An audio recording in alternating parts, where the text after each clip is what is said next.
Magandang araw, isang press briefing ang isasagawa ngayon ng Malacanang. Panoorin po natin ito.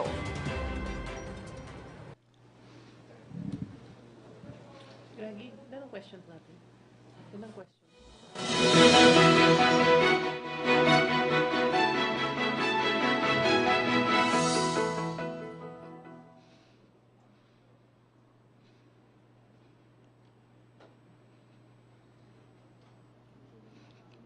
Magandang umaga, kasama natin si Office of the Press Secretary, Officer in Charge at Undersecretary, Attorney Cheloy Velicaria Garafil. Ma'am.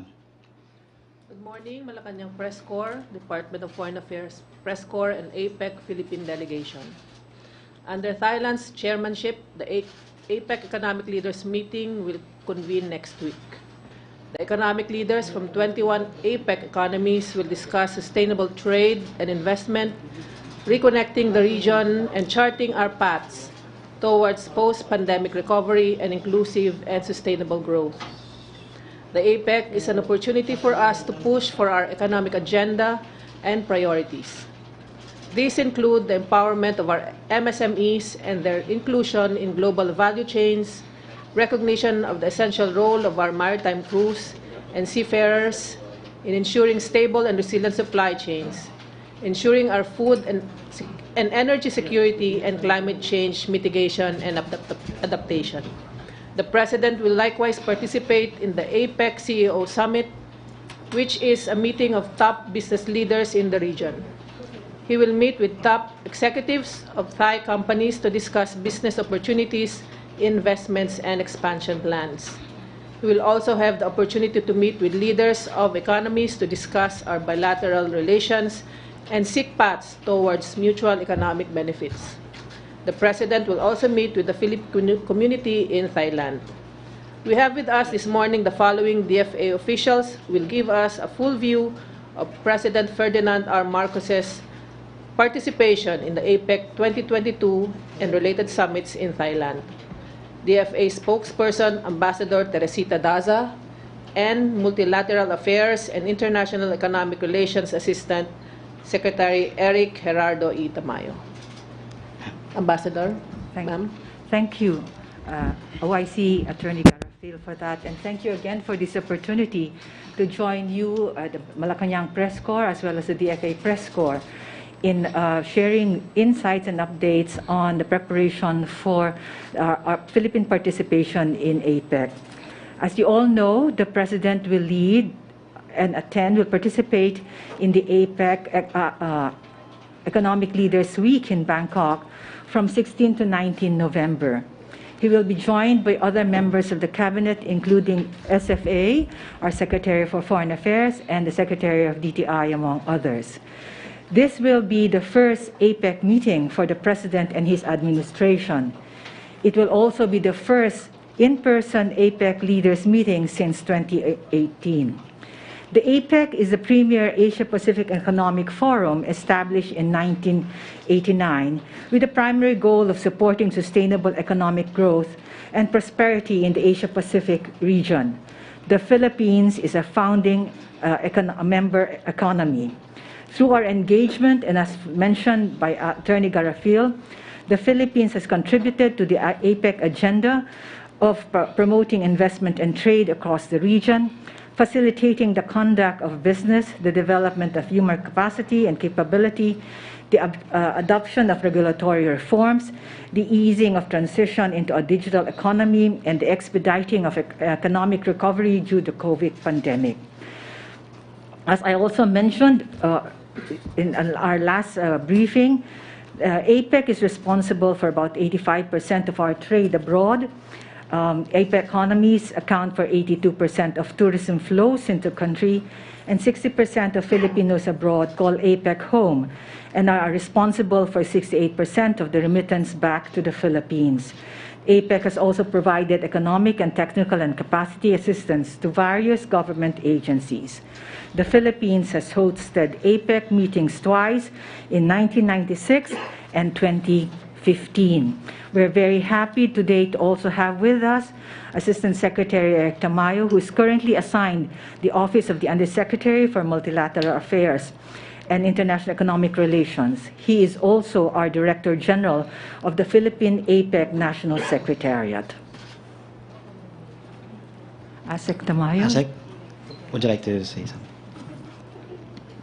Thank you very much and good morning. I convey our thanks and appreciation for extending the invitation to us this morning to discuss with you the coming trip of the President to Bangkok. And this is quite significant. There are a lot of things happening in Bangkok, and we can go through them certainly in greater detail to the extent possible. But nevertheless, this is an important undertaking for each and every member of the APEC partnership. APEC is the most important non-binding multilateral and regional engagement of the Philippines. And the meeting this year represents the first gathering of leaders since the pandemic and since 2018, as mentioned earlier. And one of the key value propositions of APEC is the in-person, face-to-face meetings among the leaders.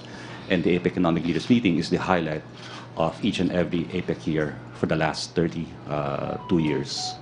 So we look forward to positive outcomes for the President's engagement here. And certainly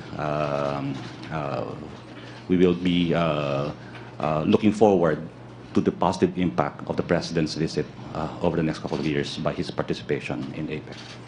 Thank you very much. Okay, for our first question, Ana Bajo of GMA News Online. Good morning po. May we know lang po if President Marcos will meet with Russian President Vladimir Putin and US Vice President Kamala Harris at the sidelines of the APEC summit? Okay, thank you very much for that. Right now, I can say that among the roster of bilateral meetings of the President, that these meetings have yet to be explored for the time being. How about other bilateral meetings po with other country leaders po? Baka meron lang pong information. Yes, the President is having bilateral meetings with 6 counterparts. The arrangements are still being finalized, so I am not at liberty to disclose yet at this time which economies and leaders they are. We are still finalizing the details for this. Asek, can I add? Go ahead, Regarding the Amazon. question on Kamala Harris, as you all know, the U.S. government has actually already mentioned that she will make a visit to the Philippines. The visit will be after APEC. It will be a 3-day visit, details of which will be shared in due course. The Philippines, of course, welcomes the visit of the Vice President to Manila, as it will provide another opportunity to further strengthen our engagement with the U.S. following high-level meetings in the past. She will also be joined by the second gentleman in this forthcoming visit. As I mentioned, details will be forthcoming as soon as these are available. Okay, next question, Alvin Baltasar, Radyo Pilipinas.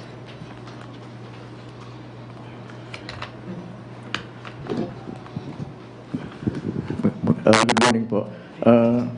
Sir, ma'am, what specific economic issues the President will push in the APEC? Yes, thank you very much for that. Definitely, the President will push for APEC revitalizing its role as a driver of global economic growth.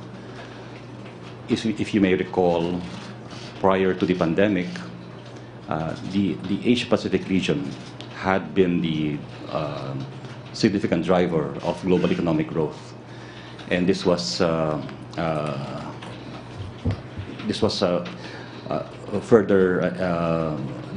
economic growth trajectory was disrupted by COVID-19, the pandemic.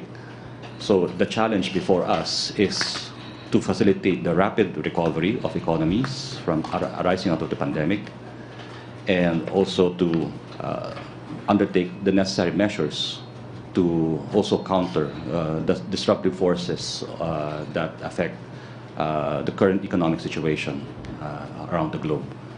So that is something that the President will push for, recalling the significant role played by APEC in driving global growth and globalization in the world. Follow up? Sir, follow-up lang po doon sa ASEC or doon sa business meetings niya. Saan po engage yung mga businessmen na makakamiting ni Pangulo doon sa Thailand? The proposed slate of business meetings are being arranged by our Department of Trade and Industry, and additional details will be forthcoming. These are also currently being finalized by our Trade and Industry Office. Be that as it may, the President is indeed slated to meet executives of businesses based in Thailand in the hopes of attracting business and additional investment into the Philippines. Okay, Ivan Mayrina, GMA7. Sec Tabayo, sir. Good morning. You said you were looking forward to positive outcomes. What outcomes exactly are we hoping for? Well, this is in the context of the challenges that we are facing around the world. If you see the economic prognosis coming from our experts, the situation, global economic situation, is indeed quite disrupting many lives and many livelihoods. And it is important for us to be able to highlight the fact that economies need to address, need to future-proof the region in responding to these disruptions, be it coming from the pandemic and other disruptions around the globe. So it is focus on the drivers of the economy, particularly on ensuring the flow and the operation of the various supply chains around the globe. The critical role of essential workers, particularly our maritime crew, is one of the things that one of the key initiatives of the Philippines in this APEC year, providing and facilitating for the safe passage of essential workers, which had been also affected, who have been affected by the pandemic. So these are just some of the key highlights that we think should be considered by economic leaders around the region. One more, please. I understand you came from a meeting with the President. Are there any specific issues that we expect the President to push during the meetings? So the President will be calling attention to the need to ensure food security, energy security, and also the robust response of APEC economies to the challenge of climate change, adaptation, and mitigation. Thank you. Okay, Alexis Romero of Philstar. Is the President also expected to say something about the conflict in Ukraine, considering that the Russian leader is already is expected to attend the conference also? Well, the President and the Philippines, we have made pronouncements in the appropriate forum on our stand in Ukraine. And we will focus our efforts in APEC in the economic issues that impact on the region. And it is certainly something that, a political issue that we have made pronouncements on in other platforms and not necessarily APEC. Okay, Helen Flores, No, it's Philstar. Kat Domingo. Good afternoon, sir. Sir, you mentioned that the President will be pushing for food security and energy security as well. Will he bring up deals with Russia, existing and otherwise? Bilateral issues will not be part of the discussions in the APEC platform, although in the context of the President's advocacy on food security, of course, reference will be made on the rising prices of inputs to food, and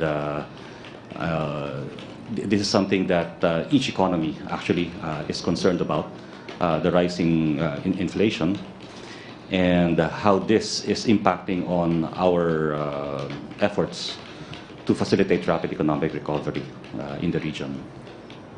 And this is something that, on energy, of course, we have seen rising prices of energy. And again, these are critical inputs and critical components of keeping the wheels of the economy running. Sir, follow-up question. We understand that aside from the ASEAN, the APEC, and the EU-ASEAN summit in Belgium, are there any other trips lined up for the President this year or early next year? Well, there are some already in the pipeline, but again, these are subject to additional disclosures at the appropriate time. Thank you. Okay, last question. Other matter question? For Yusek Garafil.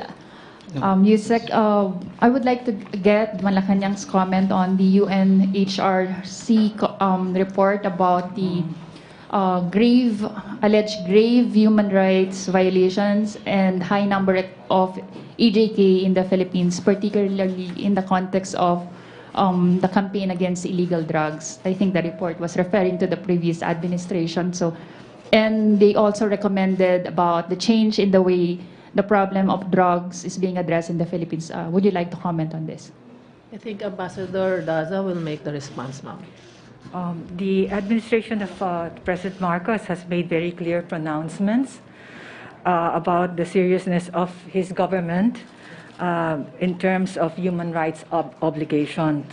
It has taken a very open and constructive approach to the issue of human rights, and as a manifestation of this constructive approach, no less than the Secretary of Justice has actually participated in a series of dialogues with the Human Rights Council, where he actually mentioned the reforms that are being undertaken by the government, as well as updates on cases of interest.